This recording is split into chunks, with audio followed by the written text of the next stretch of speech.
Hai, selamat siang untuk Papa, Mama, dan para pendamping yang hadir hari ini. Terima kasih untuk Papa, Mama, dan pendamping yang sudah meluangkan waktunya, juga meninggalkan kesibukannya untuk kita bisa sama-sama belajar tentang suatu hal yang sangat penting. Saat ini, banyak sekali orang tua yang hanya berfokus untuk persiapan melahirkan saja. Padahal setelah bayi lahir, ada fase yang juga tidak kalah penting, yaitu fase mengasihi. Di fase ini, tentu saja seorang ibu baru sangat amat memerlukan pengetahuan, juga persiapan, dan juga dukungan dari orang-orang sekitar seperti ayah, seperti pendamping. Kita berbicara tentang ASI, banyak orang yang menganggap bahwa mengasihi hanya tugas seorang ibu. Padahal nyatanya mengasihi itu sama seperti kerjasama sebuah tim.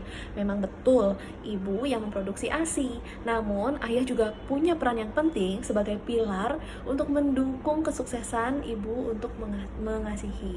Untuk selanjutnya, kita akan masuk ke poin yang kedua, yaitu exclusive pumping. Amat disayangkan, kerap kali kita masih melihat sebagian orang yang beranggapan bahwa pumping itu tidak sebaik DBF. DBF merupakan direct breastfeeding, yaitu menyusui bayi secara langsung. Nah, banyak orang juga beranggapan bahwa dengan pumping itu justru membuat ASI seorang ibu menjadi seret. Metode exclusive pumping dapat dipilih karena faktor berikut. Pertama, karena ada kendala pada pelekatan. Yang kedua, karena bayi lahir prematur. Yang ketiga, karena kondisi kesehatan ibu yang belum memungkinkan untuk mengasihi secara langsung. Lalu yang keempat itu karena kenyamanan pribadi. Yang kelima biasanya karena pekerjaan. Dan juga terakhir karena gaya hidup. Tidak menutup kemungkinan juga ada faktor-faktor kendala lainnya yang menyebabkan ibu memilih metode untuk exclusive pumping. Baik DBF maupun exclusive pumping, keduanya itu sama-sama baik.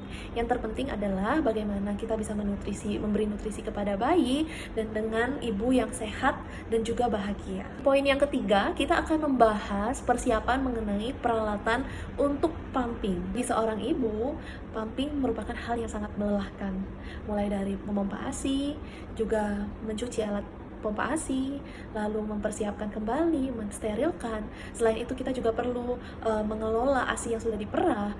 Nah, melalui situasi ini, ayah dapat mengambil peran secara teknis untuk membantu ibu yang sedang pumping. Berikut adalah alat-alat yang kita perlukan saat menjadi mama emping. Yang pertama, tentu saja kita perlu memiliki pompa ASI.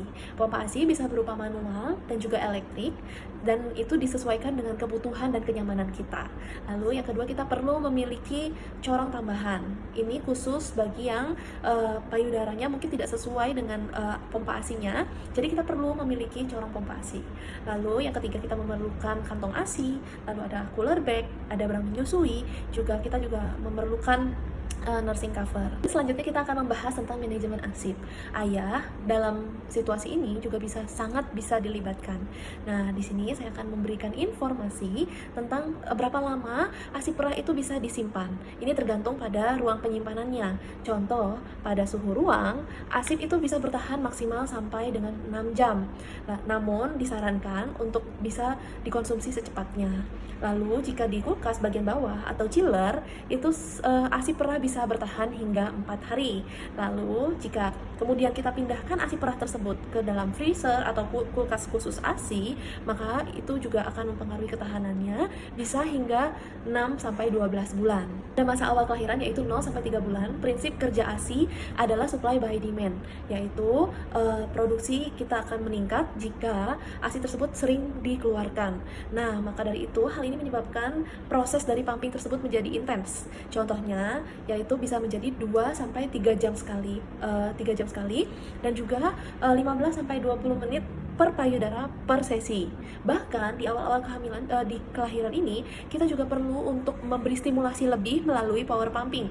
Power pumping cukup dilakukan sekali atau 2 kali saja dalam 1 hari. Lalu poin yang selanjutnya adalah kita perlu mengenali tanda-tanda ibu yang sudah mengalami kelelahan. Contohnya seperti mudah marah atau sensitif, menangis tanpa sebab, atau merasa bersalah terus-menerus, merasa tidak berguna, dan juga seringkali merasa tertekan karena jadwal pumping yang sangat padat, juga lelah yang tidak kunjung pulih.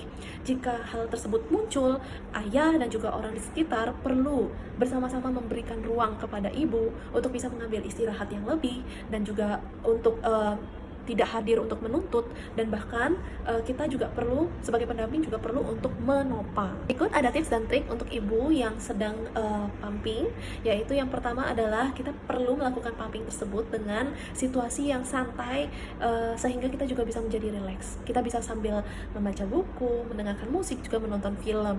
Lalu kita juga jangan pernah membandingkan hasil pumping kita dengan orang lain, sehingga tidak membuat kita stres. Lalu kita juga fokus pada ritme yang santai namun tetap berjalan, tidak pada ritme yang kaku. Lalu kita juga perlu memperhatikan kebutuhan dasar kita seperti makan dan juga terhidrasi yang cukup, juga tidur yang cukup.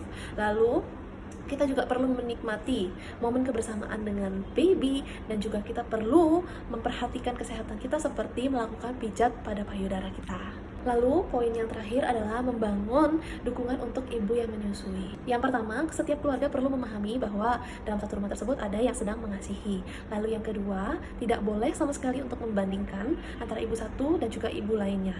Lalu kita juga tidak memaksakan kehendak kita terhadap ibu yang sedang mengasihi. Kita cukup mendukung dan juga menghargai setiap prosesnya dan memberikan ruang untuk ibu tersebut bisa beristirahat. Para hadirin, sebagai penutup saya ingin menyampaikan bahwa ketika mengasihi, baik DBF maupun kombinasi maupun pumping, itu semua merupakan hal yang baik. Ada satu metode yang lebih hebat maupun yang lebih buruk. Yang ada adalah mana yang lebih cocok untuk ibu dan juga bayi.